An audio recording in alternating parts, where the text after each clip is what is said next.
Qu'est-ce que la préhistoire? Le mot lui-même semble nous guider et en le décomposant, préhistoire, on a bien cette idée qu'il s'agit de la période qui précède l'histoire.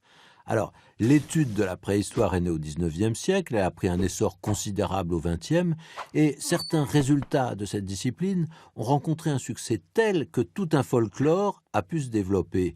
Et on s'est retrouvé avec un paysage fantaisiste, ordonné autour de quelques stéréotypes, hommes des cavernes, personnages hirsutes et sympathiques, avec deux accessoires obligés qui sont la peau de bête et la massue. À quelle époque tout ça ? On n'en sait rien, comme si dans cet imaginaire populaire, la préhistoire n'était qu'un moment indéfini et sans évolution.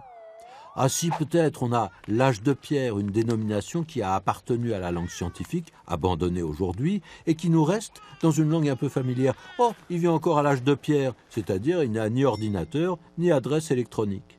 Alors, à côté de cette préhistoire de bande dessinée, on a celle qui intéresse la science, et cela commence avec l'apparition des premiers hommes pour se terminer à l'invention du travail des métaux et à celle de l'écriture.